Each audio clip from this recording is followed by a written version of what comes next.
Welcome to Franchise Empires, where aspiring entrepreneurs learn exactly what it takes to become a successful franchise owner, from one location to 10 and beyond. I'm the Wolf of Franchises. Hey everyone, it's the Wolf. Today on the show, I have Greg Flynn. Greg Flynn acquired 7 Applebee's franchises in 1999. Fast forward to today, and he's the largest franchise owner in the entire world. His company, Flynn Restaurant Group, owns roughly 2,500 locations, including 941 Pizza Huts, 441 Applebee's, 369 Arby's, 283 Taco Bells, 192 Wendy's, and 130 Paneras. This makes Greg Flynn the largest owner in the world of Applebee's, Arby's, and Pizza Hut, the second largest of Panera, the third largest owner of Taco Bell, and the 5th largest of Wendy's. As you can imagine, he's a very busy man, but he was able to give about a half hour of his time to talk franchises with me. This is a conversation I know you'll enjoy, and thanks as always for listening to Franchise Empires. The Wolf of Franchises is the CEO of Wolfpack Franchising, as well as a creator at Workweek Media.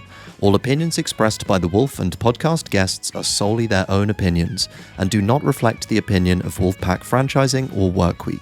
This podcast is for informational purposes only and should not be relied upon as a basis for investment decisions. The Wolf, Workweek, and Wolfpack Franchising may maintain positions in the franchises discussed on this podcast. I think just as a starting point, I mean, you're based in San Francisco. You know, you graduated from Stanford, right? You have an MBA from Stanford, I believe. Yep. You're kind of just in the epicenter of tech and this massive boom that started, since the late 90s. Yet in 1999, you bought an Applebee's or 7 Applebee's, I believe. I mean, why franchises instead of a different career path? Well, it's funny because, I didn't, graduate from Stanford and set out to get into the restaurant industry. I started a real estate business and, I got into restaurant almost by accident. But, it's funny, in 99, there were so many of my classmates that were, becoming millionaires on paper with nothing but a 10-page PowerPoint, describing their next .com. And I was like, what am I doing? Like, I'm totally missing the train here. But I stuck to my knitting and it turned out to be for the best. Lots of the quick money quickly went away and very few of those ventures ended up really, getting anywhere, delivering value for my friends who were involved in them. A few did it, but it's just like all gold rushes. I think a few people make some money and most don't. Yeah. So, I mean, today you obviously have thousands of franchise locations. Do you try to, and do you own a lot of the real estate on those locations? Well, we've owned hundreds of parcels of real estate over the years, but it's not our objective to sort of make money through the real estate. Okay. And so we sell off almost all of it and lease it back. We've done hundreds and hundreds of sale leasebacks. We try not to overburden the business with rent, but I'd rather monetize that way and not, weigh down on a balance sheet unduly. I am in the real estate business also as a separate business. So it's not like I don't like investing in real estate. I do like investing in real estate, just not that kind of real estate. Like I can't add any value to that real estate beyond what I've already done by leasing. Right? Yeah. So if someone's, thinking of buying franchises today, like a common data point and even just narrative that gets thrown out there is how, McDonald's is just big into the real estate game. But obviously, right, they started back in the 1960s. So, for the new franchise owner, is it really realistic, do you think, based on what you've seen with all your locations across the country, to find good locations where you can actually acquire the real estate as well? Or are you seeing mostly just, you're going to be leasing as a tenant? Well, it was much easier until the early 2000s. Okay. It was common to be able to just go out and buy, an acre and a half, or 3/4 of an acre, whatever you need. And it would cost you, as little as $200,000 and as much as $1 million. But, you could then build a restaurant and sell it and make a profit upfront on the real estate. The developers all figured that out. And now they want to be the ones to make that profit, not allowing the restaurant to do it. But not always. I mean, so, I think this year we're going to build in the order of 90 restaurants this year. And I would say, I don't know, probably 25% of them were purchases. So you can do it. It varies regional. So it's much easier to buy land in the Midwest and South, and even some of the, mountain states. Very difficult on the coast. If you can buy them all, the prices are very high and don't really pencil. So. Gotcha. Okay. Looking back to, when you got your start with acquiring those first Applebee's, I think I know your answer because I'm, a nerd who reads about the history of all these different franchises. But, maybe for the audience who isn't aware, why did you start with Applebee's, and kind of what was, if you can set the stage on, what kind of brand and business was Applebee's in the late 1990s? Well, in the 90s, casual dining was the hot segment. It was what fast casual is today. Okay. And, it was growing, and it was, the very first sort of casual dining chain was Steak and Ale. And a lot of the, chains that followed were alumni of Steak and Ale that sort of spun off and started these things, or had been, franchisees or became franchisees in casual dining. But, Applebee's was one of the earlier ones that it was founded in 1980.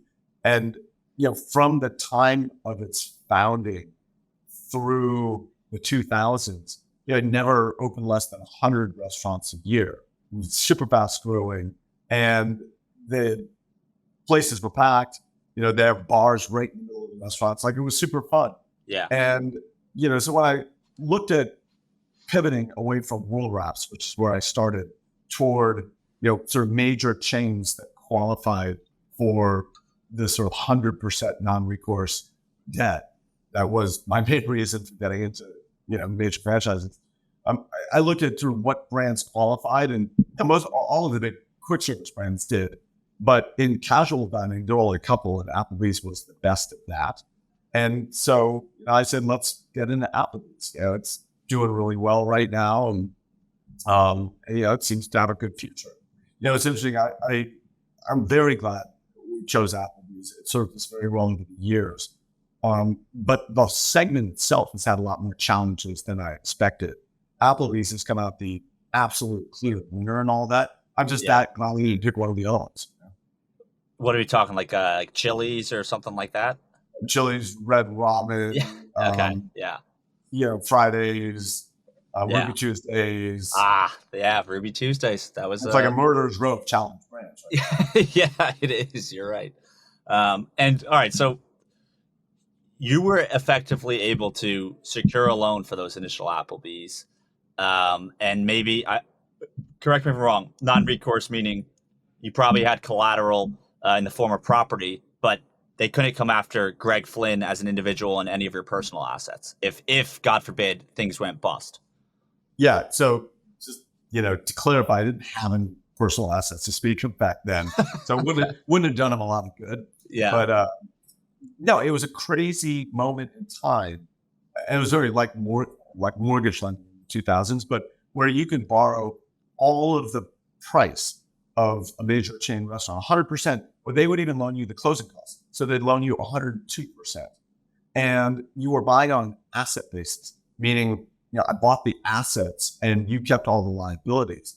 And the restaurant industry has negative working capital, meaning you get the cash up front, you pay a lot of the expenses after the fact. So you actually have a cash balance that grows from the second you buy or open a restaurant. And so it was an amazing opportunity to buy a restaurant, borrow all the money, and you didn't even need working capital because it filled itself up with working capital right away. Now, that's not true any longer. Now you need to have serious equity in a business, and people have also figured out that, you need serious equity, right? And if a restaurant is going to trade at, 6 or 7 times, you'll be able to borrow, anywhere between half and 2/3 of that, but you got to come up with cash for the rest. Yeah, agreed. I mean, that's wild to hear that, that was possible back then. And a common question that I got leading up to this conversation was just, hey, if you're starting from scratch today, how would you do it? And it sounds like, I mean, there's not like I don't think there's a cookie cutter answer, right? It's just, you kind of got to find a way to have some equity to be able to put up for the business. Yeah, I think that's right. And I think a good way to do that, if you're really starting out from scratch, is to find a franchise that you like, and vet it, right? And by that, I mean, the best thing is talk to other franchisees, Yes. Who are in it, have been in it for a while.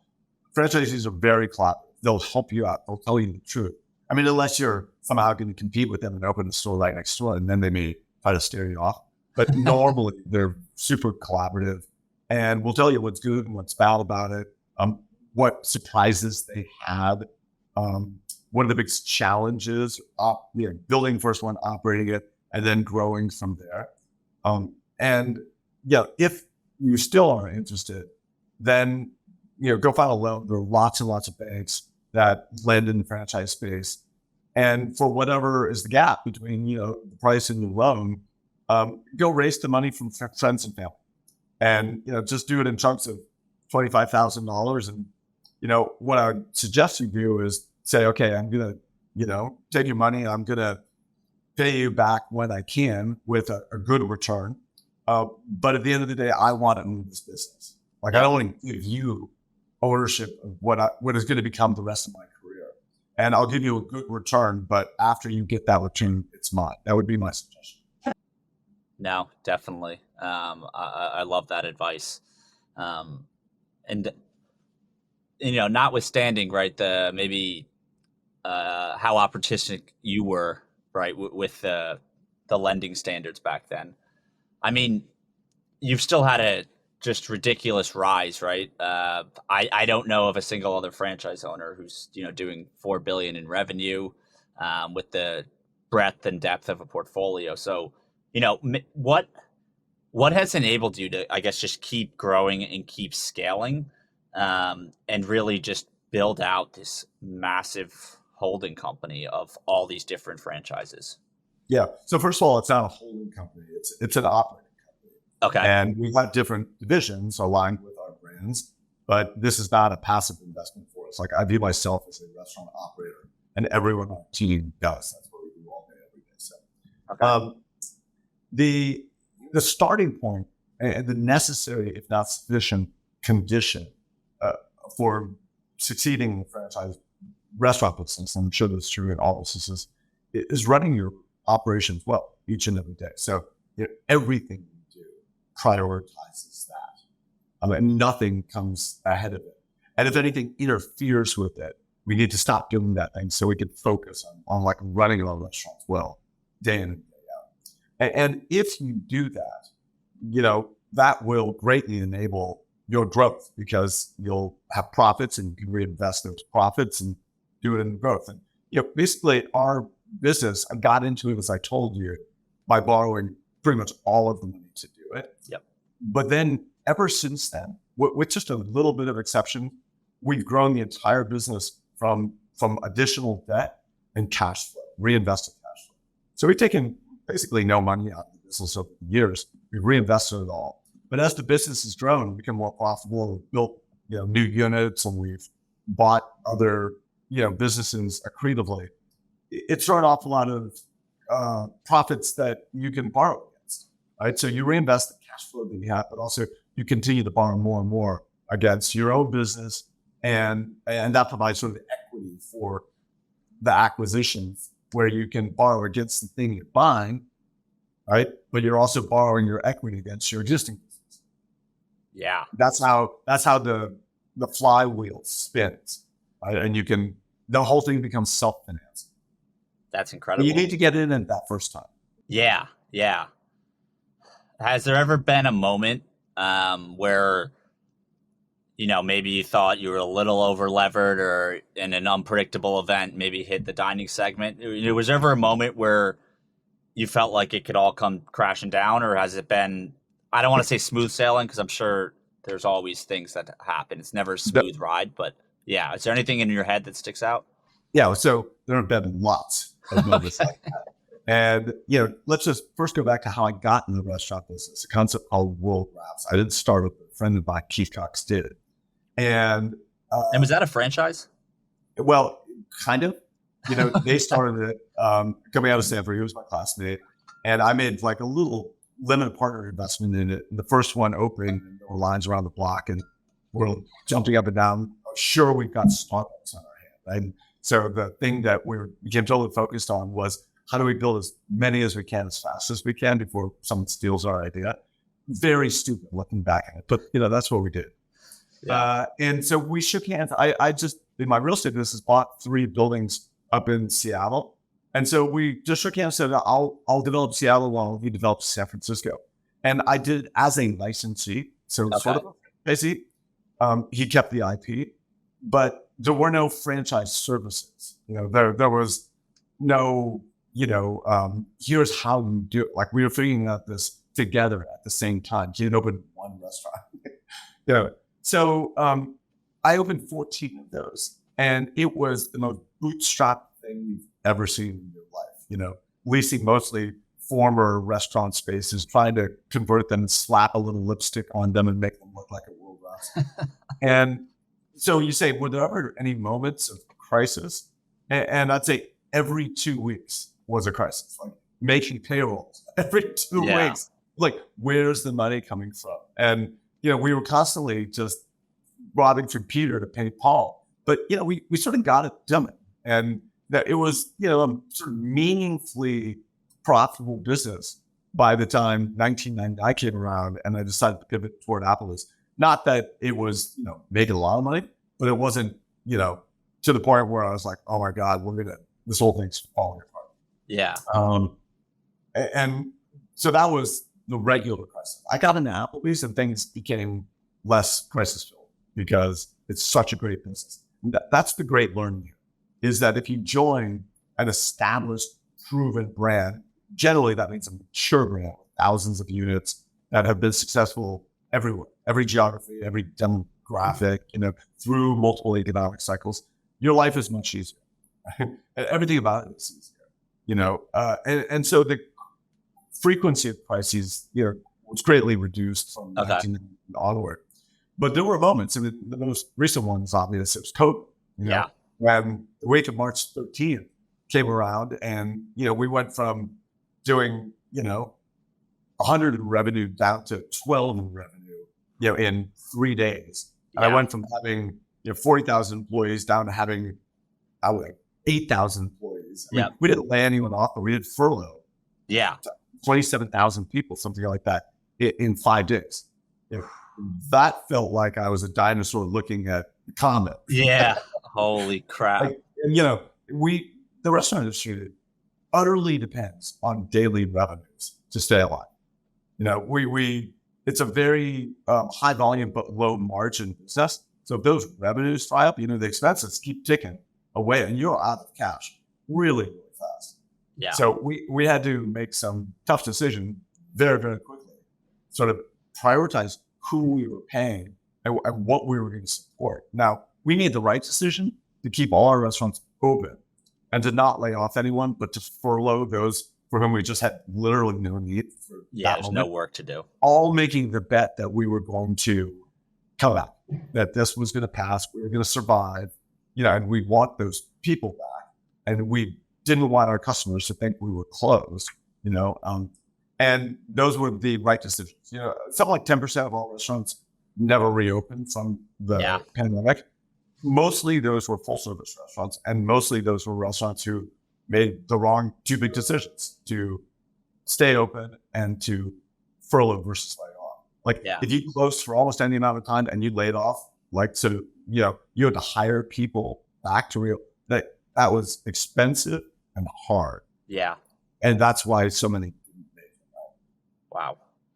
Yeah. I can't even imagine what that must have felt like. Well, so you own some, Applebee's, Arby's, Wendy's, Pizza Hut, some massive brands, right? Have there been any that you want to get into? Don't forget Panera and Taco Bell. Panera and Taco Bell, yeah, exactly. You're up my 6th favorite. Yeah.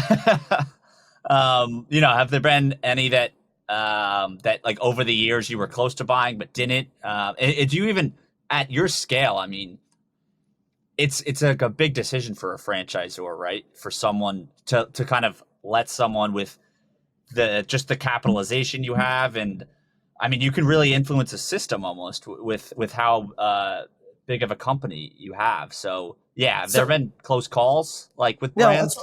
I think that's correct. You said you can influence the system. I think that's correct. I know franchisors worry about, franchisees, or really of any size, but especially the big ones, being negative influence. We're very aware of that. And we are dedicated to being a positive influence and a force for good. Right? At our scale, we can be a force, but let's be a force for good. Yeah. And I like to think that, over time, we have proved that that's what we are. Anyone getting into the business, and especially at scale, everyone in this industry talks a big game, right? It's easy to say we're collaborative, we invest in our people, we invest in our assets. Ultimately, we all should be, and we are judged by what we do versus what we say. And we now, for nearly 25 years, have been doing this business a certain way. And that certain way is, I think, the way that franchisors would like us to do it. I mean, we invest in our people and our assets, and we run our restaurants well. We're also very, very collaborative and totally dedicated to never fighting with any of our franchisors and not undermining them publicly or privately, and just being, symbiotic support partners, because that's what we ultimately all are at the end of the day. So I think that has gone a long way over time. There are just enough references I can give now of franchisors who would say, listen, you should not worry about them entering your system. You should be glad they're entering, because they will be a force for good in your system. Okay. Yeah. Well, given how closely you work with franchisors, and obviously you've just operated multiple different concepts, from casual dining to fast food, right? Like, have you ever thought, let's start our own franchise and be the franchisor, or are you just, why is being a franchisee, I guess, so appealing versus starting something of your own? So I'm not sure I would ever start something of my own, because I think that's super risky. That's what we were doing effectively with World Wraps. It technically started, but like from store number 2 onward, I was there. Yeah. Like, that's a risk-adjusted return that I don't find attractive. So I'm not going to do that. That's why we belong only to, we're franchisees of only mature, proven brands. I think that's the better risk-adjusted return that I'm seeing. We have, occasionally looked at proprietary brands to buy and grow from there. And never say never. That may be something that we do, but we'll be very slow to do it because it's not what we've done before. And we've, enjoyed success doing what we've been doing. And so, the safest thing we can do, as long as it continues to have ample opportunity for us, is keep doing what we've been doing. So that's it. There's so much opportunity we've always had just being franchise operators that I haven't yet felt a need to sort of go beyond that to proprietary. That makes sense. Well, there's one other thing. Yeah. I like being a franchise operator. I really do. Like if I had to choose that, and I have chosen, right? Yeah. I am chosen to be a franchisee versus a franchisor, even now that we're in a position to maybe become a franchisor if we wanted to. Yeah. We each play a role, right? The whole franchise model divides and conquers. What they do really matters a lot. It's marketing and menu and prototype development. And usually they have some role in supply chain. And, these things all matter, training materials. These things all matter a lot. And they help us. But the thing that matters most, as I was saying earlier, is just running your restaurants well. And that's under my control. Yep. In this arrangement, I control the thing that matters the most to my success. And this allows me to focus entirely on that. And I think that's really a big part of our success, is someone else has been taking care of the distractions of marketing and menu, all these things that matter. Yeah. just so I could be totally focused on what we are charged with doing. And focus makes it better. Yeah, for sure. Yeah. No, and you're right. I mean, you do have kind of it is up, like the franchisee has the control of their store and to do what they can with it. So um, I definitely agree with that. And have you ever, it sounds like just that your experience with World Wraps has certainly uh, played a role in kind of how you've grown since then. Did you choose though restaurant to operate restaurants, and do you enjoy that versus there's franchises in dozens of industries, there's big fitness, Planet Fitness is a franchise. Have you ever considered going outside of the restaurant world, or is it just at this point I'm sure you're kind of laser focused, but at any point did you think of adding a different type of brand there? No, so focus makes you better. Yeah. We very deliberately decided when we got an Applebee's to do nothing but Applebee's until we were really good at it. Like we wanted to be kind of the category killer in Applebee's. Yeah. And so we did nothing but that for 12 years. And we got bigger, but we also got very good. And I can't take credit for it, but our longtime, president at brand for Stan Kusbach and I, by the way, we're still together 23 years later. And in fact, he's right in my office at the moment. We got really freaking good at that. Yeah. And it was only in 2011 that we said, okay, let's take the experience we have. Let's take the platform, the capital, the team, and do more with it. And that's when we decided to diversify into other brands. We made a decision to sort of let the market tell us what it wanted, right? By mirroring the top position of the industry, right? We made a decision to get into quick service because that's 60, 70% of all restaurants. Like, who are we to say what people want? That's what people want. Yeah. Right? And then, a small but meaningful fast casual segment in between. And so that set up a 10-year journey to diversify in the restaurant industry as a franchise operator. So we've now done that. It is logical for us to now think about the next 10 years. What does that hold for us? And we've got some growth channels that are obvious, like just growing in our existing brands, becoming a franchising in new restaurant brands. International is another one. It's interesting. There are restaurant franchisees around the world that are, pretty large. Yeah. All of them operate in multiple countries. But we're the only one that operates in only one country. Now, it's a great country. It's had ample opportunity. So why go elsewhere? But people make a lot of money in a lot of other countries, and I think we can too. So we'll look at that. But then there's, the adjacent industries that are franchised also, right? Outside of restaurants, but fitness is one of them. There are home services, yep. There's health and beauty, there's hospitality. And we should be, and we are looking at, we're looking at all of this right now. Again, I'll be a little bit slow because it's not what we've been doing, but I think it is something we could do. In fact, most of those are probably easier to operate in well than the restaurant industry. And I think just like at 2011 moment, 11 years ago, we can say, we can take our team and our capital and our platform and our experience and do it in some other industry. So we are actively looking at all of that right now. Very cool. Okay, cool. All right. Yeah. I'll be looking for some press releases there on the lucky brand. Well, you're going to get a big press release on Monday. Really? Okay. Yeah. So look for that. I will. It's in an adjacent industry, and it's one of the biggest deals of the year in it. So. Wow. All right. Sweet. Yeah, I'll have my Google alerts set there then. That's good to hear. Do you? I'm sure you get asked this a lot. It's just the size of your company, and you're still privately held. I know, obviously, there's benefits to being privately held.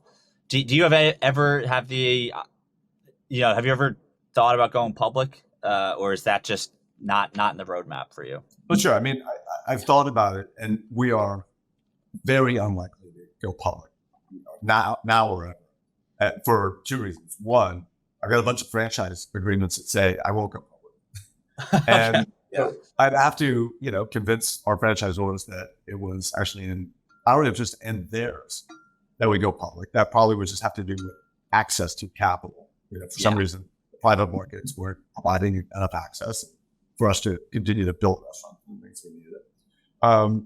But the other reason people go public are several. One is access to capital, and we have no shortage of access to capital being private. But debt, mainly debt, but also equity. Those are very, very deep markets for good companies. Two, people wish to have sort of stock-based compensation and share equity ownership with their employees in a way that provides them some liquidity and a value benchmark. That's very legitimate. That's the most legitimate reason I think to go public. And that's something that would be attractive to us, but we're going to have to forego unless until we did. But probably the main reason people take their companies public, other than access to capital they then otherwise have, is because they have a CEO that wants to, have taken a company public and wants to run a public company.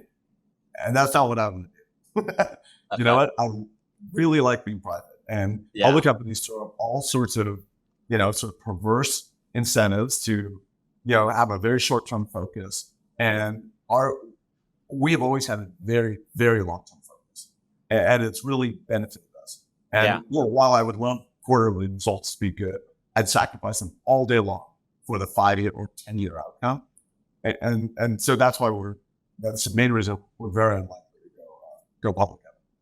That makes sense. Yeah. And I feel like some of the bigger names in public companies, whether it's, Warren Buffett or Jamie Dimon, there was someone recently, there's almost like a growing petition to stop with the quarterly earnings reports. Cause like you said, it causes this mindset that is too short term. And ultimately it's actually not in the best interest of the companies or the stakeholders, right. To be thinking that way. Yeah. Well, one more question that I'm curious about before we wrap up here is just with how big your organization is, and I'm not asking for the secret sauce here, but have you guys done anything in-house, whether it's technology or something that's proprietary to Flynn Restaurant Group that has maybe been a part of the success? If I, had to identify any single secret sauce for our business, it's culture and structure. Maybe those are two things, but they're so intimately related. Yeah. We are an amazingly flat company. What do you mean by that? And it's not very high level. Your typical restaurant franchise operating business is like a classic pyramid structure where you got a franchisee sitting on top, and then there are layers below them, and the whole structure exists to implement what this guy decides, and he tells them what to do, and they go do it. Right? We have a totally different structure. It's a fairly decentralized structure that pushes real authority down as close to the field as we can get it. And we share the wealth very generously down to that level. And think of it as a state and federal model, where states are run by sort of state governments. We call them market presidents. They're my partners. Yeah. Right? And we allow algorithms and encourage, a pretty high level of autonomy, because we think local owner operators run the best restaurants, and we want them to act like and feel like, and in fact, be local owner operators. But there are very real scale economies in the business, and you have all these above restaurant functions you need to do, and you need to do them well. And that's HR, IT, purchasing, finance, real estate, training. I mean, there's just a bunch of stuff you need to do. And think of that as the federal level in our state and federal model. We do that for our restaurants, and we do it probably better at a lower cost, because of the scale and the people we can attract as a result of the scale to provide just world-class services. And this all sounds like pretty simple, but it's pretty complicated to do, and you need to be really devoted to it. And in our case, it really wouldn't work if we hadn't grown up organically like that over 25 years. I hear you. Yeah. I'm sure like like if I saw an org chart, the structure would obviously be it wouldn't be super simple just to think up, but just a theme I've noticed. I think the biggest franchise owner I've had on before you owned about 140 Orange Theories, and then he's building a dog daycare brand as well. But just the themes of the most successful owners seem to be that the people underneath them have skin in the game. Whatever their management structure is, there's always just a way to really incentivize the people and empower them, right? To want to take ownership of their role and whatever locations are under their jurisdiction, so to speak. Yeah, this is exactly right. Yeah. Well, look, Greg, this was awesome to have you on. I'm glad you got forwarded that Twitter thread a while ago. I know folks, normally we plug the website or social media profile. Greg has made the very smart decision to not have any of those. But if you do want to check out his website of his company and all the brands he owns, it's FlynnRestaurantGroup.com. So thanks again, Greg, and hopefully we can talk soon. Thank you, Wolf. Appreciate it. Thanks for listening to Franchise Empires. We're coming to you soon with actionable insights to take the next step on your franchise journey. So make sure to subscribe on Apple, Spotify, Google, or wherever you listen.